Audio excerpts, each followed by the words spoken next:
Hey there everyone, ODM here coming at you with a how to play Digimon video. So, based on how well everyone liked my rules update video explanation on the Japanese rulings and how they're officially being implemented in English starting last week. So, I decided to make a overall how to play video because the rule book got updated to implement those new rulings. So I thought I was like, might as well just go over how to play overall for those who are unfamiliar, plus people who want to play the game. You know, there's always new players, so I was like, why not? Let's teach people.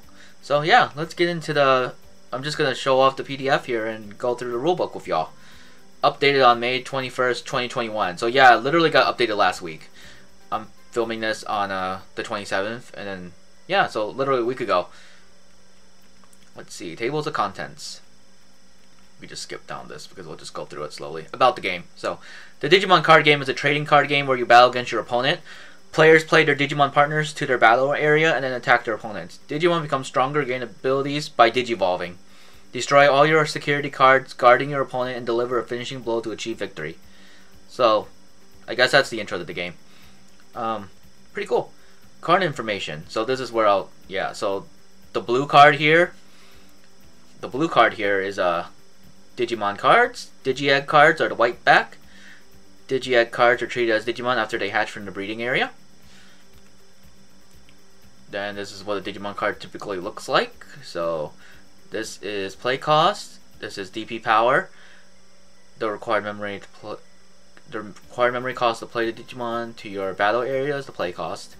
Then the DP's right here. DP power, the Digimon's attack power. During battles, the Digimon with the highest DP wins. If a Digimon's DP is reduced to 0 by an effect, that Digimon is deleted and placed in the trash recycle bin. They interchange those for some reason. It's really confusing sometimes. Digivolution cost right here. Digivolution conditions, the color and level of Digimon that can digivolve into this Digimon along with the Digivolve cost. So in order to digivolve into this, you would have to digivolve on top of a red card and pay 2 memory. That's what that means. Effects are down here. Special abilities the Digimon possesses. Levels down here. So there's a level 4 Digimon. Card name. The colors right here. So where the name is, that's how you know what color it is. Like obviously this is a red card because there's so much red. Card number. This is important so you know, I'll get to that in a bit. Rarity of the card. Form, attribute, type, the Digimon's special characteristics, and then the inheritable abilities down here. Effects that become active when this Digimon digivolves to a higher level. So he doesn't have an inheritable this particular card, but that's what it is. Next card in the deck is Tamer cards. Play cost. Effects, special abilities the Tamer possesses, card name, color, same. Security effect. Effect activated when this card is flipped over in the security stack by a security check. So when this gets flipped over, you can activate it without paying anything. You just activate the main effect here. And then option cards. Yay, Gaia Force. Required memory cost to use the option card. Effect that is activated when the option card is used. Then the same stuff here. Then security effect. Effect activated when this card is flipped over in the security stack by a security check. If you flip this over, you'll cry. And, you know, be sad that your Digimon died. Gaia Force. So this is the playing area. Let's see if I can make that slight fit on. Let me see here. Okay, so this is the playing area right here overall. So security stack, a defensive wall that protects the player. So let's see. Now that you saw the field for a sec. When the player is attacked, they lose security cards from the stack. When the player is attacked and they have no security cards left in their security stack, they lose the game. So I'll tell you, this is like your defense. Digimon will swing at this, and then whoever hits the last card wins. Memory gauge, this is how you control your mana, your magic points. The memory gauge is used when paying memory costs. It is shared by both players. This is where you put your deck. You know, because everyone's right-handed. Battle areas, this whole space here. That's the trash. Then Digi-Egg zone, the breeding area. This is where Digimon hatch from the Digi-Egg deck, and then Digimon the breeding area can activate any effects, and unless an effect is specifically meant to affect the Digimon in the breeding area, they are not affected by effects from other cards.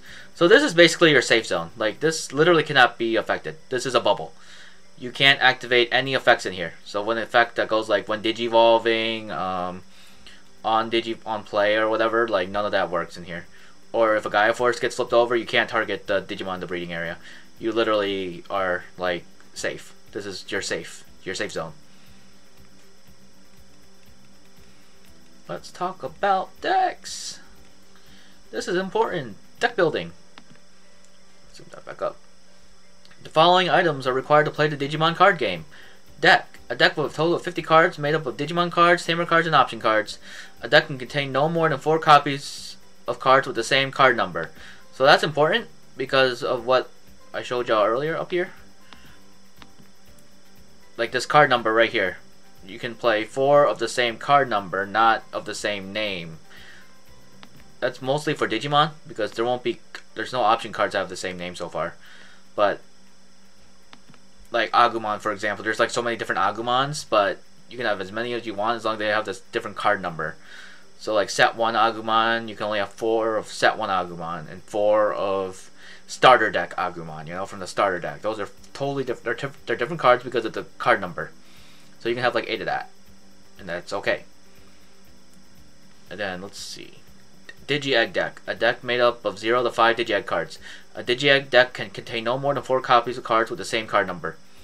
A Digi-Egg deck is not required to play. You technically don't need to have one. You're not required. I don't see why you wouldn't. I think you should have one. It's just not required. It's weird. I've never seen anyone not go with a Digi-Egg deck, you know. Memory gauge and counter. The gauge displays both players' memories. A single gauge is shared between opponents. Token cards. If your deck includes cards that use tokens, make sure you have enough token cards for them. Then, yeah, it's only important if you play Diaboromon. I didn't know this was removable. That's so funny to me. So that's a deck, Digi-Egg deck, and then memory gauge and counter. Play sheets are not required, but it's recommended that each player has one. So, like, make sure you have a playmat. Playmats are cool. Let's set up the game. If there are any discrepancies between the rule manual and the card text, the card text should take precedence. Alright, that's how you set up. Shuffle your deck, then place it in the deck zone. Shuffle your Digi-Egg deck, then place it in the Digi-Egg zone. Draw 5 cards and put them face down your security stack one at a time without looking at them. The top card of your deck should become the bottom card of your security stack. That matters. Make sure that happens. Determine who goes first by rock, paper, scissors. The winner automatically goes first. I mean, you don't have to play rock, paper, scissors. I usually just roll dice. Draw 5 cards from your deck. This is your starting hand. Place the counter on the number 0 on the memory gauge, and you're ready to start the game. So that's how that goes. Paying memory costs. This game uses a memory gauge system to pay the memory cost of cards. For example, to pay a memory cost of 3, you'll need to move your memory counter 3 spaces to the right. So right here. If you had 4 and then you use 3, you go down to 1. During your turn, if your memory counter lands on a number greater than 0 on your opponent's side due to costs or other effects, your turn ends and it becomes your opponent's turn. If the counter is on 0, your turn continues. After all effects have finished activating, your opponent's turn begins. So even if you go past the memory, if you still have effects to resolve, you'll resolve those first before passing the turn. That's very important. This is also very important. Neither player can have more than 10 memory. To pay a memory cost exceeding 10, you must be able to move the memory counter that many spaces. For example, you won't be able to play a card with a memory cost of 13 unless you have at least 3 memory. Yeah, that's important because you can't give them more than 10. It's literally impossible. 10 is the max. So if you have like 1 memory and you want to play a 13 cost card, you can't do it because you can't give your opponent 12. That's very important. Suspended and unsuspended states. Digimon that are played are typically placed upright in the unsuspended state. After performing an action such as attacking or blocking, they are rotated sideways to show they are in the suspended state. So unsuspended here, then suspended. Returning a suspended card to the unsuspended state is called unsuspending, while changing an unsuspended card to the suspended state is called suspending. So like this is suspending, unsuspending. Right here, unsuspended, suspended.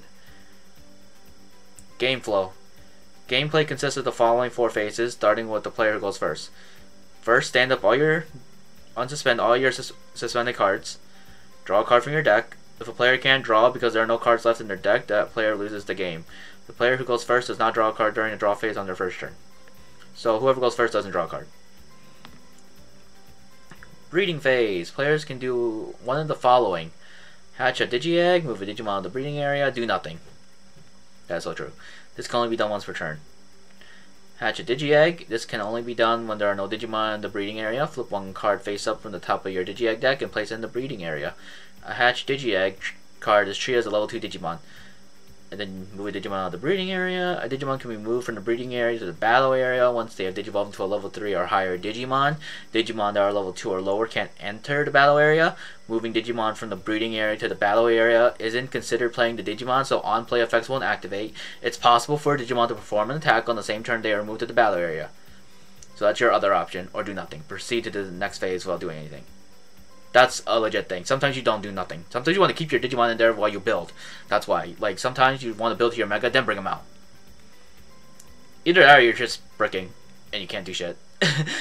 Main phase. The primary phase of the game. During this phase, players can perform as many of the following actions as they like in any order. Playing the Digimon, Digivolving, playing Tamers, using option cards, attacking. The following pages contain a detailed explanation of the main phase. Okay, yeah, we'll get into that. If the memory counter lands on a number greater than 0 on your opponent's side due to effects of other effects, your turn ends and it becomes your opponent's turn. Oh, we already went through this. I don't have to read it again. Okay, let's go through the main phase. Main phase A, playing Digimon. Players can play Digimon cards from their hand to their battle area. First, place the Digimon card you want to play in the battle area unsuspended. Next, pay the play cost of that Digimon card. The Digimon is now played in the battle area. Digimon can attack on the turn they were played. There's no limit to how many Digimon can be placed in the battle area. There's truly no limit. I've had at least 8 at one point. Apparently you can have 12, because Alphamon can stop 12 Digimon from swinging.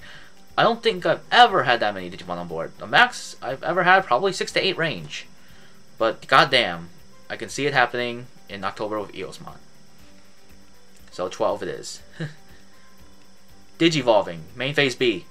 Players can Digivolve the Digimon in their battle area or breeding area. Check the Digivolution conditions listed on the card in your hand. If a Digimon in the play that matches the required color and level, it can Digivolve into the Digimon card you have in your hand. If a card has multiple Digivolution conditions, a Digimon must only satisfy one of those conditions to Digivolve into it. The image to the right here illustrates the Digivolution conditions for a card that Digivolves from a level 3 Digimon with a Digivolution cost of 2. So, there it is. So yeah, this Digimon right here is probably level 4. That's probably Greymon. Over here. What up, Greymon? So he can only Digivolve on top of a level 3 red Digimon. And you have to pay 2 memory to do it. So that's what that means. So Agumon red, or right here. Agumon red to Greymon red. That's, yeah. Just make it match. Place the Digivolve Digimon card from your hand onto the Digimon card that meets its Digivolution conditions. Stack them so that any inheritable effects of the card below are visible. So you have to stack it like this so we know they're inheritables. Next, pay the Digivolve cost written on the card. Once Digivolution is complete, draw 1 card as a Digivolution bonus. When Digivolving a suspended Digimon, it remains suspended after Digivolution. So if it's rested, it stays rested. Digimon can attack after Digivolving. However, they still can't attack on the turn they are played, even if Digivolved. So if you play the Agumon and then Digivolve into the Greymon and it's still your turn after that, you can't swing with it because you just played it. When Digivolving effects activate after the Digivolution bonus, this is important right here, because most people don't know this. Like, you draw your card first, then activate any effects. So like Rise Greymon from the Shine Greymon deck, for example, like you draw from your card first and you happen to draw into a Tamer, you can play it. That's why that's important, that order. Or cards that go like Recover 1 when Digivolving. So like the Seraphimon or the Angelomon. So you draw your card first, then you take your top card of your deck and recover. So that's why the order matters. I just want to go into that for a minute, because a lot of people didn't know that at my locals. So I'm just want to iterate it one more time. Repeat that one more time. I can't pronounce things for some reason. Cards placed below a Digimon due to Digivolution or card effects become Digivolution cards. The inheritable effects of those cards can be used after Digivolving with them. The Digivolution card and Digivolve Digimon are treated as a single Digimon. That's important too. So anything like plus power, minus power are affecting that Digimon, you know, no matter what. If that Digimon is deleted, all of its Digivolution cards are placed in the trash. Playing Tamer cards. Players can play Tamer cards from their hand to their battle area. First, place the Tamer card you want to play in the battle area unsuspended. Next, pay the play cost for the Tamer card. The Tamer card is now played to the battle area. There is no limit to how many Tamers can be placed in the battle area. Oh god. Tamers can attack or block. Yeah, you can have like 8 out Shine Greymon decks. It's amazing. Using option cards. Players can use option cards from their hand to activate their main effects. To use an option card, you must have at least one Digimon or Tamer in your battle area or breeding area that matches the color of the option card. This is called a color requirement. A level 2 Digimon in the player's breeding area counts towards color requirements. That's important. Place the option card in the field from your hand, pay its cost, then activate the option card's main effect. After the effect has been activated, the option card is placed in your trash. Security effects can't be activated from your hand. It has to be activated from security. Main phase E. This is where fighting happens. Attacking. Digimon in the battle area can make attacks. First, suspend and unsuspend the Digimon you want to attack and declare the attack, so you rest it. Then choose the target of your attack. You can either target one of your opponent's suspended Digimon or the opposing player. When attacking effects or effects that activate when one of your opponents are activated at this point. After all effects have been activated, reaction timing occurs. During reaction timing, your opponent can activate blocker and effects that raid when the opponent's Digimon attacks. So that happens after when attacking effects resolves. So that's when the blocker timing happens. They really did update this rulebook. Oh, nice. And once all effects have been activated, proceed to the steps below. Attacking the opponent's Digimon. The attacking Digimon and the target Digimon battle each other.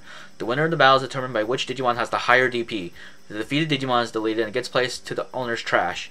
If both Digimon have equal DP, the battle is a draw and both Digimon are deleted.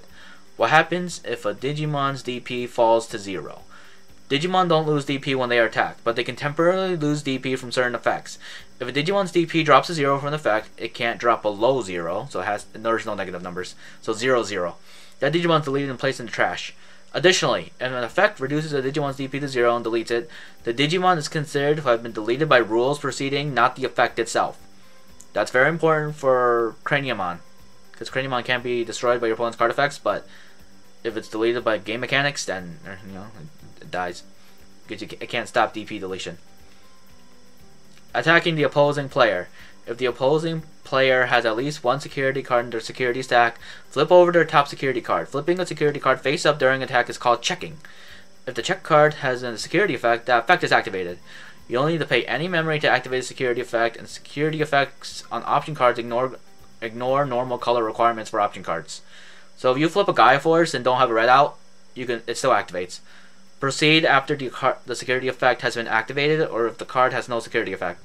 Cards are activated as follows, depending on what type was turned over. Digimon cards. If a Digimon card is flipped over, that card becomes a security Digimon and does battle with the attacking Digimon. Just like when a Digimon's attacked, the battle area. Just like a Digimon attacked in the battle area, the Digimon with the higher DP wins. Security Digimon are not considered regular Digimon, and effects that are effective on regular Digimon can't be activated against them. Security Digimon also can't activate any of their effects with the exception of security effects. So security Digimon, basically they have to have security effects.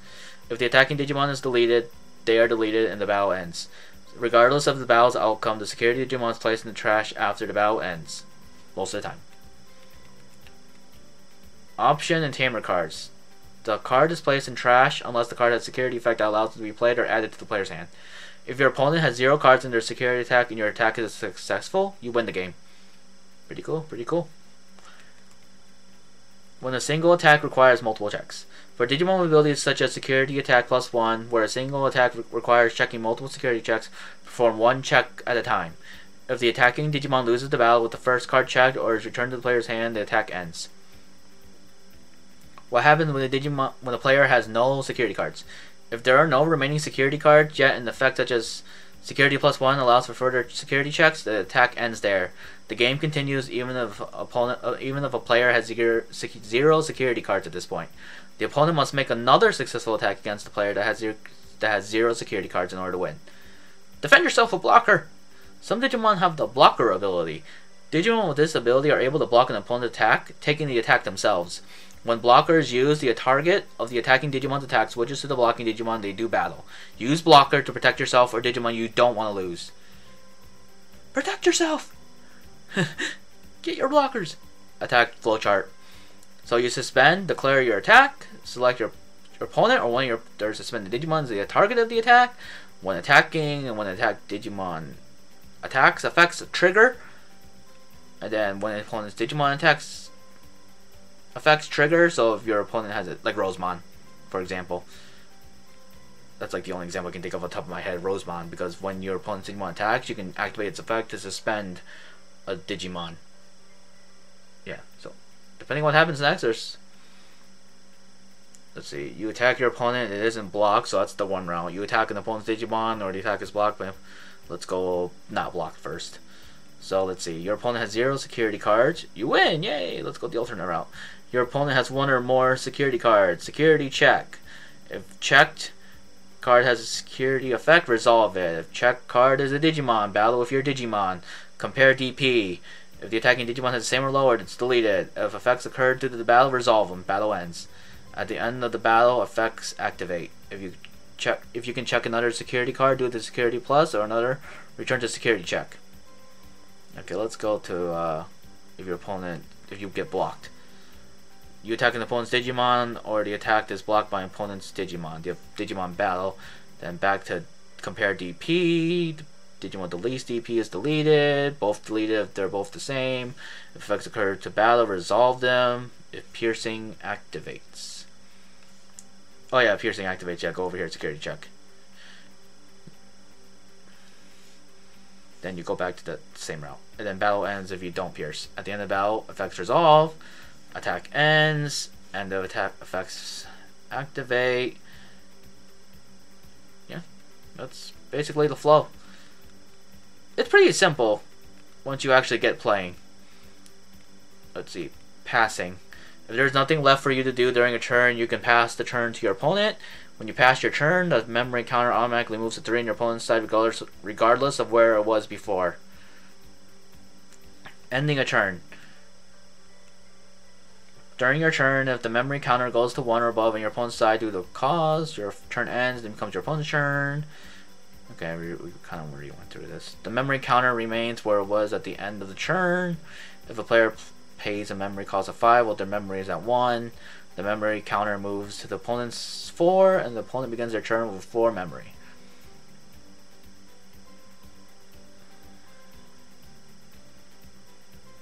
Yeah, ending the game. If either of the following occurs, you win the game. If you attack your opponent when they have 0 security cards remaining, if your opponent can't draw, they're in your draw phase because there are no cards left in your deck. So that's important too, because if you Digivolve and you can't draw from that, you don't lose. Because you don't lose off Digivolution bonus. You just lose if you can't draw during your draw phase. So that's important. Tokens. There's a card in the booster pack that has an effect that plays tokens. That's Diaboromon. Tokens are treated as Digimon or Tamers. You can keep them separate from your deck. You can't play them through normal means. You can only play them with effects that say play a token, so Diaboromon. When doing so, make sure you have the cards ready to use as tokens. They can be any type of cards as long as they're easy to distinguish from your deck. Obviously, we've created printable token data that you can download from the official Digimon card game website. Very nice of you. Let's see. The names, abilities, and effects of tokens differ based on their effect. Tokens can't Digivolve or become Digivolution cards of other Digimon. That's good to know. Any effect that applies to Digimon also applies to tokens played as Digimon. Any effect that applies to Tamers also applies to tokens played as Tamers. If a token is deleted, trashed, or returned to the opponent's hand, it is removed from the game instead. Tokens can't be placed in your deck, Digi-Egg, hand, or trash. Tokens remain in play even if Digimon with the effect that played them leaves play. Or what happens when a level 2 Digimon enters the battle area. Certain combinations of effects may cause a level 2 or lower Digimon to enter the battle area. If that happens, the level 2 or lower Digimon is placed in the trash immediately, since level 2 or lower Digimon can't exist in the battle area. This is not treated as that Digimon being deleted. Effects that make you lose or gain memory. There are certain effects that can cause you to gain or lose memory. The memory gained or lost is gained or lost by the player who uses the card. For example, the card Hammer Spark has a security effect that says gain 2 memory. If that card is checked by your opponent, you gain 2 memory. From your opponent's point of view, they lose 2 memory. Yeah, that makes sense to me. Effect activation order. Sometimes multiple effects can activate at the same time. For example, when a Digimon with multiple one attacking effects attack. When multiple effects activate at the same time, the player they belong to gets to decide their order of activation. When effects belonging to both players activate at the same time, effects belonging to the current turn's player take priority. After all effects belonging to the current turn's player have been activated, effects belonging to their opponents activate. So there's priority in this game. Oh, hey, it's a chart. It's back. It's in the rulebook officially. Except they're using the Metal Greymon. Okay, so let's see. Attack effect A, gain memory at the end, lose 2, and when your Digimon attacks, Greymon name, you suspend this to gain memory. So yeah. So both of them are activated simultaneously. Attacking causes the effects of both A and B to occur. Player who the effects belong to decide the order of activation. So let's see. Activation order example. Declare attack. Attack effect A when your opponent's Digimon attack effect B. So he just decided to use the gain 3 memory and then use the gain 1 memory. Do the other way around wouldn't really matter. If activating an effect that causes new effects to activate, they activate before other effects. So whatever goes last goes first. Whatever activates last goes first. If those effects that cause even newer effects to activate, the newer effects activate before other effects. Okay, so this is similar to what I said in my other video. Hey, it's the same chart! Exact same chart. Okay, perfect. Attack effect A. So the Greymon will go first, then Marcus, and then deletion. Nice. Activation order example. So effect A would activate after you attack. So once per turn, when attacking, you're going to add the top card of your security stack to your hand. To unsuspend this Digimon, have one of your opponent's Digimon get minus DP. And then right after that, he would activate Marcus to gain a memory, and then this would die.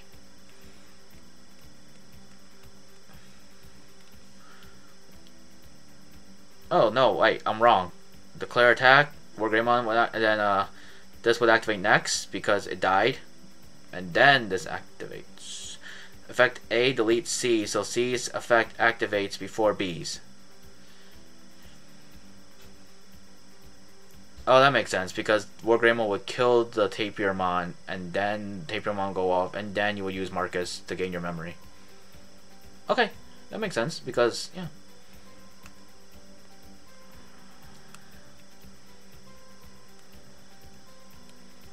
I mean, it technically doesn't matter, but if an effect is ready to be activated, but the Digimon Tamer with the effect is deleted or returned to the hand before the effect activates, the effect doesn't activate. So let's see here. Oh, it's the exact same chart. Look at here from the Desi and Tessero. You got into the rulebook. Well, technically you didn't make the rules, you just translated, but good work, guys. Attack effect A. When attacking, you may turn one level 6 Digimon in this Digimon's Digivolution card to its owner's hand. Delete one of your opponent's unsuspended Digimon with play cost 12 or less. So effect A, when your opponent's Digimon, you would trigger one. And then return one of your opponent's suspended Digimon to the bottom when on deletion.